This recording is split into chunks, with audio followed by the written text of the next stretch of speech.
Today I got asked if astronomers need to believe in the Big Bang Theory. But before I go into answering that question, I'll just give some background on the Big Bang Theory.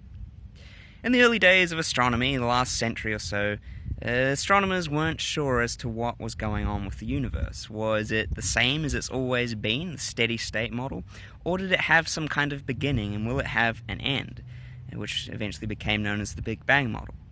These two models competed for some time, trying to win out the scientific debate.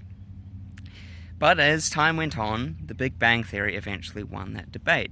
And the main piece of information that won that debate was a discovery of something called the cosmic microwave background.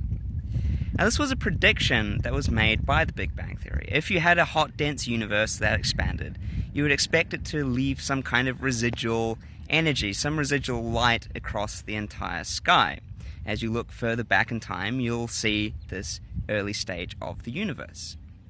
As theory was put forward, then a few years later, an independent group run out of Bell Labs were doing experiments with radio telescopes to try and find all the sources of radio noise so that they could make the best transmissions possible.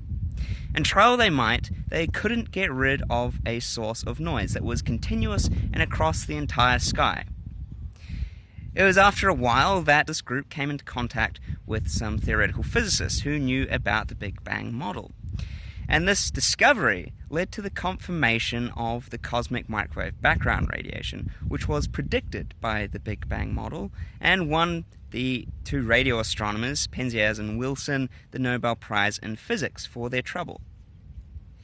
Now, this is a very strong piece of evidence for the Big Bang model because it made a prediction which was then later verified. This is something the steady-state universe could not compete with.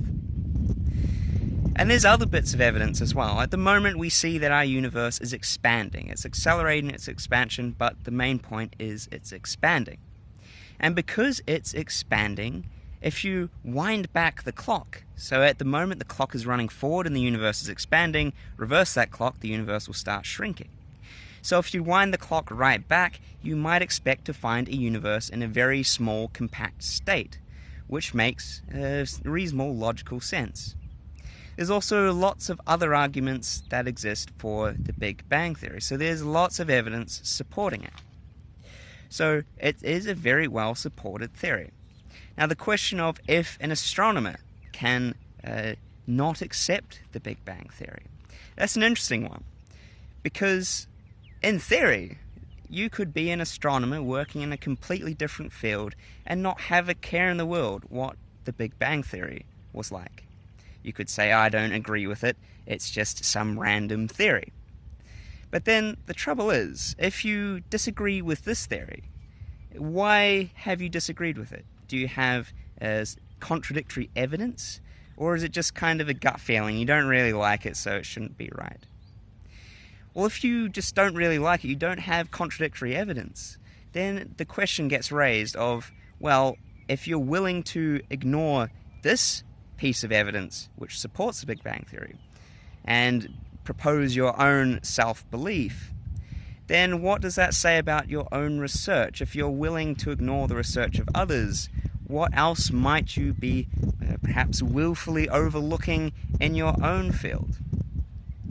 So, technically, I think you could probably be an astronomer without believing in the Big Bang Theory. But at the same time, if you didn't believe in the Big Bang Theory, you're probably in the wrong field.